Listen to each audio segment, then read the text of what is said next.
There must be something in the water out there in Atlanta because Grant Holmes and AJ Smith Shawver have been dealing of late.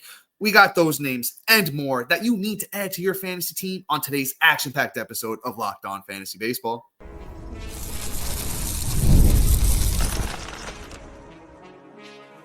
You are Locked On Fantasy Baseball, your daily fantasy baseball podcast. Part of the Locked On Podcast Network, your team every day.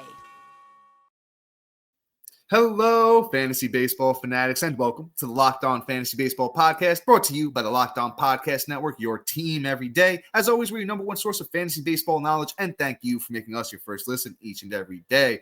If you're watching on YouTube and you haven't already, hit that little bell below. It's going to subscribe to the channel and give you a notification every time we drop a new episode. Or if you're listening on Apple or Spotify and you could, give us a 5-star rating and review. We would truly appreciate that as well. And as always, I'm your host, Dominick Martino, here as always with my brother, my co-host, my best friend, Matthew Ahne. And guys, today's episode is brought to you by FanDuel. Right now, new customers get $200 in bonus bets when your first $5 bet wins. And all right, Matt, I teased it up top. I don't know what they're doing over there in Atlanta, but it's working because I teased it at the top, and you can take your pick. All right, we're going Grant Holmes, Matt. Talk to me about little Grant Holmes, what he's been doing over there lately. All right. So, my boy Grant Holmes finally doing his thing. Well, not finally. He's been pretty good. 41% owned, playing for those, Braves, and has looked great, honestly. This last start against the Dodgers handled himself really nicely. 6 innings deep, got 9 Ks, 3 ERA with a 1 WHIP. Looked good. Can't get mad at the results. The week before got lit up by Arizona, but then has handled himself. Minnesota went 5 deep and 7 Ks, got the win. Toronto 7 deep. Philly 4 deep. I mean, the kid is just got progressive. And I was reading it backwards. He's going back. He's going more and more innings into the game. And his next matchup is against the Dodgers again. No, sorry. Against Cincinnati. I think it's today. Yeah, Reds. So here's the deal, right? Like, yes, okay, sorry, we're not giving a guy that you can, full focusly add today, and there's a few guys like this, but I will say this: you're want to get, if he's available in your league and you missed out on this, being able to start him today, you need to add him. Like, I think he's just somebody that just needs to be added at this point. There's a reason why he's on the show, and it's not just to, hey, you need to put him in your lineup this week. It's, hey, he needs to be on your roster kind of type move. Grant Holmes is doing really good things, and you need to have a piece of it until he falls off. Do I believe in long-term aspirations? 50-50 on it. I don't think rest of year is going to be as impressive as what he's doing now. The league is going to adjust, but am I going to ride that out for as long as humanly possible? Absolutely. So at Grant Holmes, I'm 100% adding him, whether I was able to start him or not, because he's just that good. Yeah, Holmes is interesting. I like Holmes. I think the thing with him is it's his first full year as a starter, right? Last year it was more of a transition period, coming out of the bullpen, learning to be as a starter. The numbers overall really good, though. Last year for Holmes, 3.56 ERA, with 7 starts, 26 games overall, 68 innings, 70 strikeouts, 1.18 WHIP. I think he could pitch similarly to that this year. I think he could be a mid to high 3s ERA guy, around that K per 9, and the WHIP is going to be, unfortunately, probably around that 1.20 mark. He's no league winner. He's not going to be, a breakout candidate, but is he going to be a guy that plays for a good team, could win you games? As Matt mentioned, he's pitching deeper into those games to get those wins and quality starts. The strikeouts have been looking up. As Matt mentioned, he is starting today. I'm trying to see who that next start is against, though. If he's got a good one out there for you guys for next week. Washington, there you go. Not a horrible matchup. They got a couple of boys over there you got to avoid, like James Wood and them. But you know what? Not a tough matchup at all. I think Holmes can handle that, and that looks like it's going to be coming on May 12th. So I definitely want to add Holmes for that one. So let's move on to this next guy, another Atlanta Brave. Let's talk about AJ Smith Shawver. He's another interesting one. Like I said, the Braves are actually like really good at, developing starting pitching. So, I definitely look to them, especially when guys are dealing. And as I said, Smith Shawver has been good this year. 27 innings, 2 wins, 27 strikeouts, a 3 ERA. WHIP is a little bit high at a 1.37, but you know what? he's been better of late, his last 2 starts. Actually, on April 29th at Colorado, tough park to pitch in, no matter who you are. 5.1 innings. Smith Shawver got the win, 5 strikeouts, gave up a couple of runs, 0.94 whip though, so we like that. And then his last start was dominant, 8 innings against Cincinnati at home in Atlanta, got the win, 5 strikeouts, no earned runs.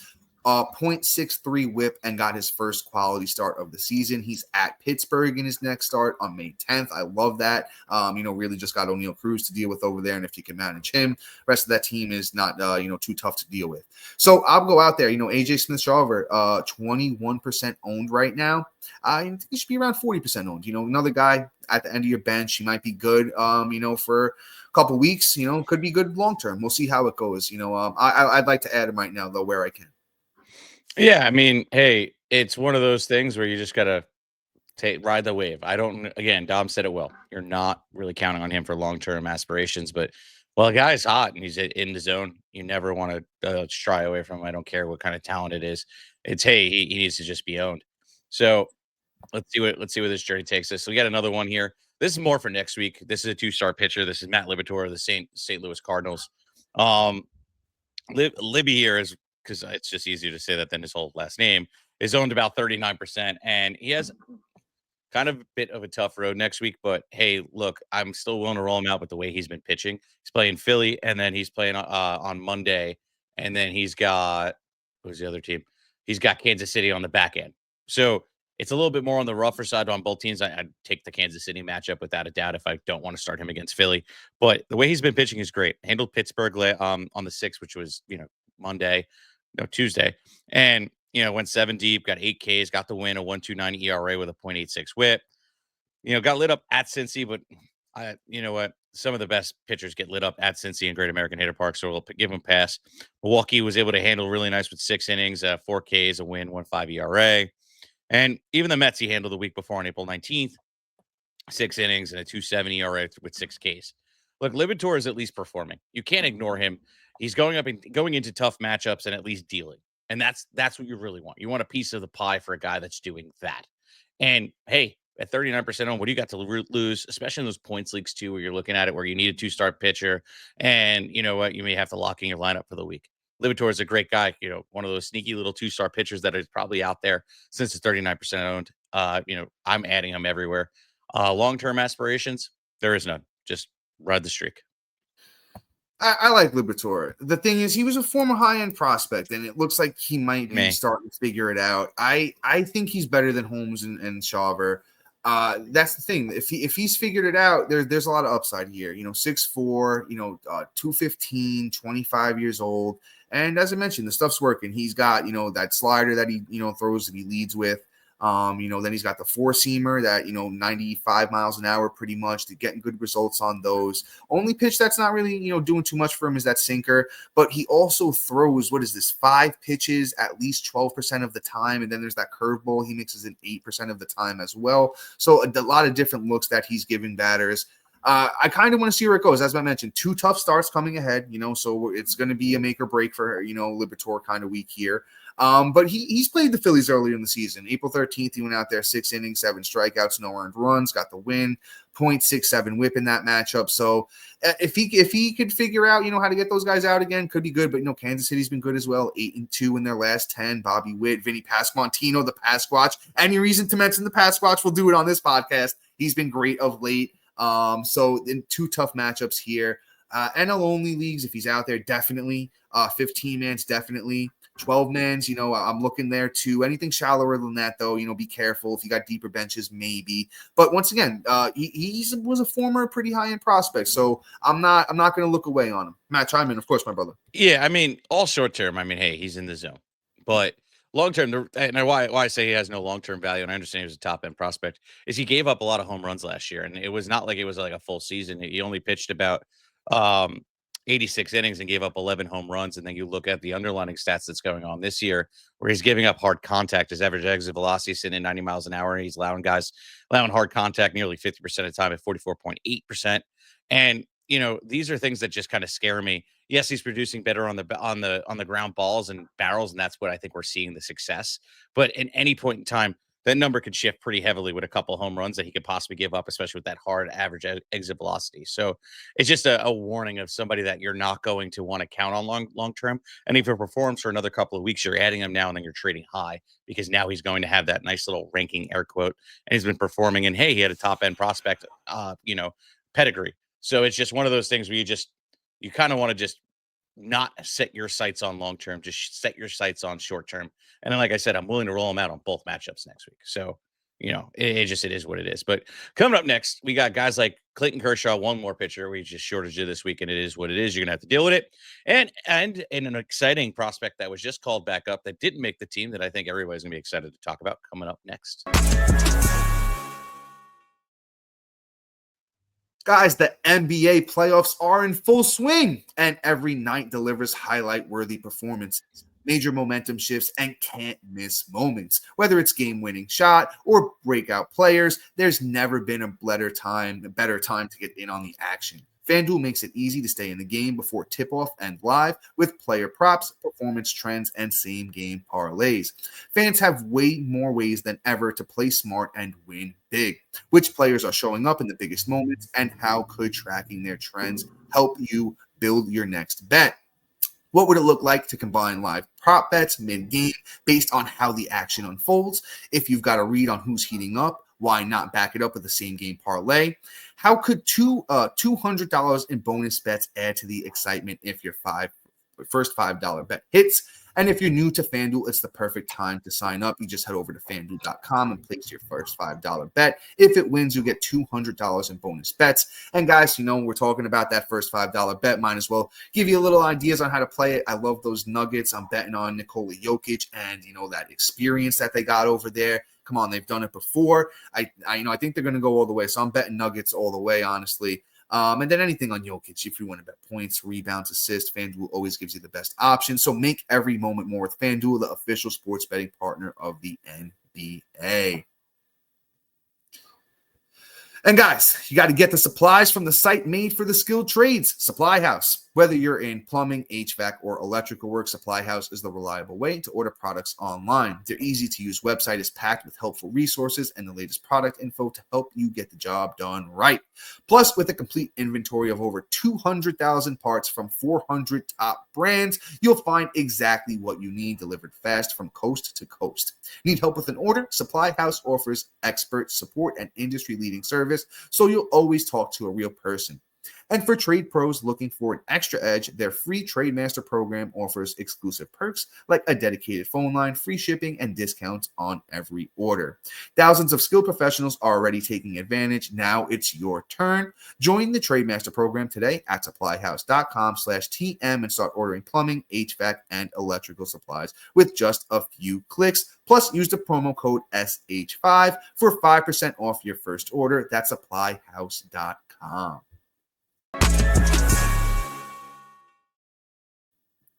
And all right, Matt, as much as I'd love to keep things pushing here, that's a lot of talking for me. And I think the people don't want to hear my voice for that long. So I'm going to pass it back over to you, brother.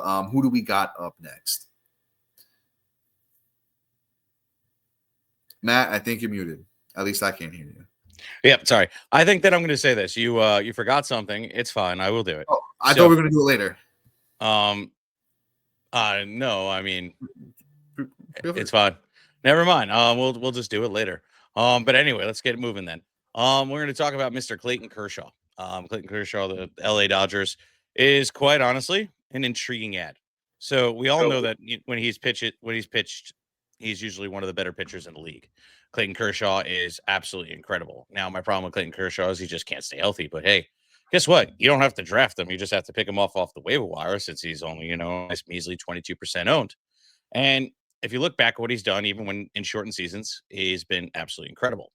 Even last year, 131 innings, 2 years ago, I apologize. In 23, 131 innings, 137 strikeouts, a 2.46 ERA with a 106 whip. Last year was a little bit unfortunate. He had a 4.5 ERA, was also dealing with the injury, only played about 30 innings. That would have been a course correct. So I'm going to overlook that. And all the other years where, I would say 1, 2, 3, 4, 5, 6, 7, 8. 1, 2, 3, 4, 5 years. He hasn't really pitched more than about 130 innings. But again, he's one of the best pitchers in it. Him being 22% owned, only needed one more rehab start, which he did it today pitching. So let's put it this way. He could probably get a rehab start on Monday. And since they're saying there's only one rehab start left, and then he's pitching next weekend. So him being a 22% owned, once this news really makes full circle and full, mainstream news, you're going to miss out on this. So you want to go and add him now before everybody else, plans to. I guarantee once they see, see this news, he's going to be at 50% owned. And then once he comes and once he's activated, he's going to be 75% owned, because Clayton Kershaw has that direct effect to just be an ace in your rotation for as long as he can stay healthy. So add him immediately. This is a pause the podcast kind of type moment. Yeah, guys, literally, we speak the truth. I just added Clayton Kershaw in the league as we were doing this. So there's You're welcome. Yes, yeah. I had a busy day. I was planning on making a lot of ads. I just never got around to it. But you did tell me about Kershaw, so you got 100% credit on that. Mm-hmm. Excuse me. Yeah, Matt, you spoke the truth. Kershaw's just been one of the best pitchers in baseball for a long time. Do I think we're going to get prime Clayton Kershaw? Absolutely not. But could we get something similar to 2021 where Kershaw, pitched 22 starts, 3.55 ERA, 121 innings. I don't know about 144 strikeouts, but he could definitely be over a K per nine. And he's always been a great whip guy throughout his whole career. I don't think he's going to lose that control. Just add Kershaw. There's no reason not to just, if you have the room on your IL, to just add him and just see where it goes, because he could be really good. But let's keep things pushing. Let's move into the bats here. We got some really good ones. Let's start with Evan Carter, man. He's back. He's back with the big league team. He got sent down after he was struggling to start the year. I think we need to add him. He had a really good first game. He went 2 for 5 with a run. He's been hitting 7th. I think he can easily find his way to move up that lineup. He was hitting pretty well in AAA. He was figuring it out. He was hitting I think he was hitting 270-ish, a little bit of pop. 271 he was hitting with 2 home runs and 3 stolen bases across his last 12 down in the minors before he got the call.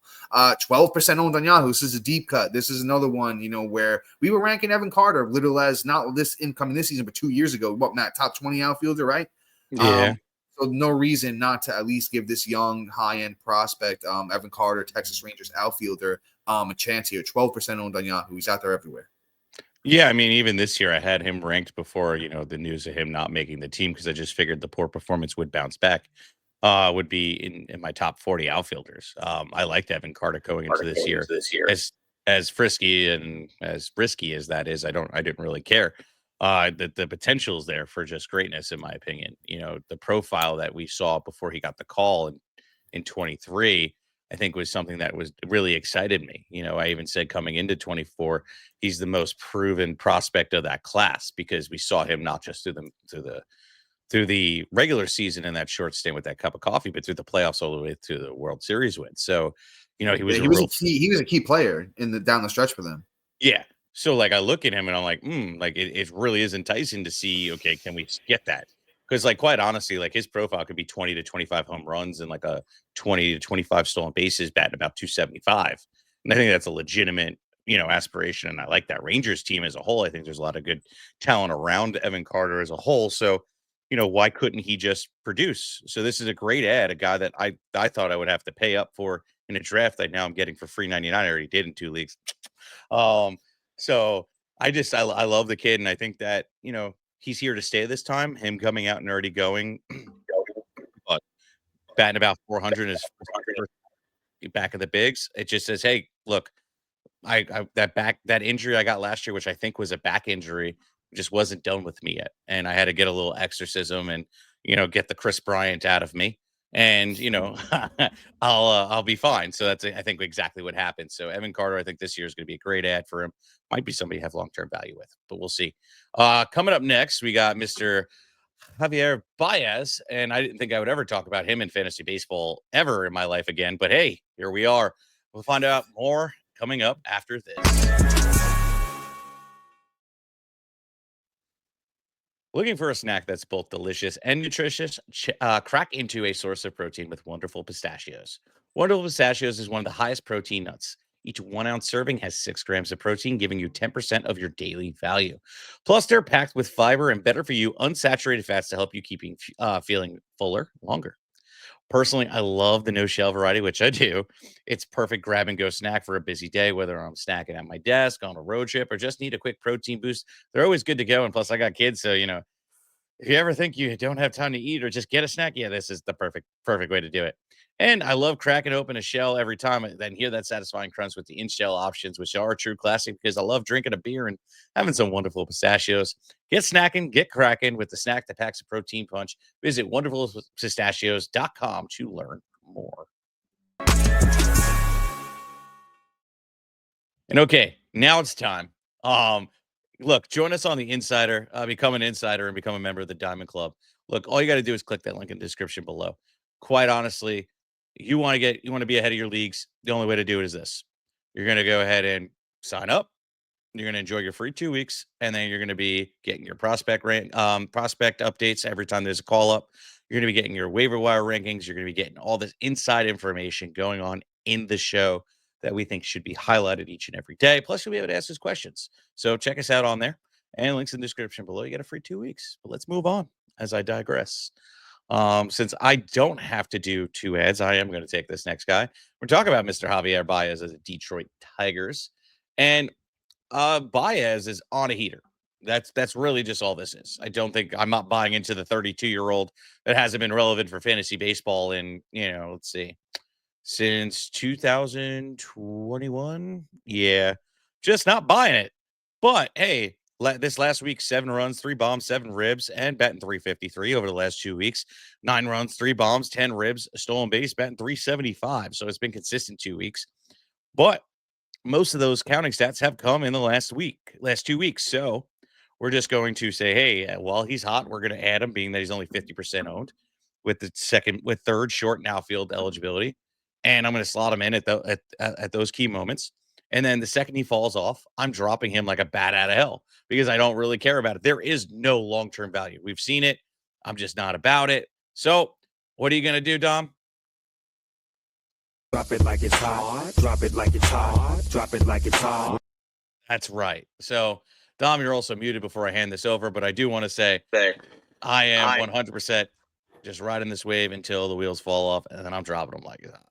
You know what's funny? I did say it too. I promise you guys, I did say drop it like it's hot, but I was muted. I'm with you on Baez, but I'm going to throw a little bit of a monkey wrench into this and just say there's an opportunity to trade him too. If you're able to pick him up and Baez is keeps this rocking, you totally get the old head in your league, cough JP, and you trade him and you trade him, you trade him Javier Baez. If you're able to pull that off, because you're a former All-Star, you do that. He's on a great team right now. I do want to throw this out there just so it's on record. I think there's a 3% chance that this is legit.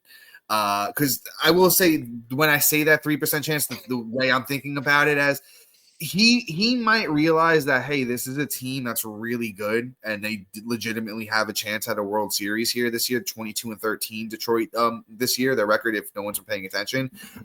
There's a shot that he's going into that mentor role with guys like Colt, Spencer Torkelson, all them, Riley Green, all them young boys over there on that team. And he might be stepping into that mentorship kind of role at this point in his career and saying, hey, listen, this is how we do stuff. This is how we get stuff done. Javier Baez, great defensively, was kind of known as a lazy player a little bit here and there at the plate, kind of swung at everything, that kind of approach. If he's really locking in, and the guy can really hit when he wants to hit. Like I said, 3% chance on all that, though. That's wishful thinking. Ride the wave, trade him if you can. If not, as Matt said, drop it like it's hot.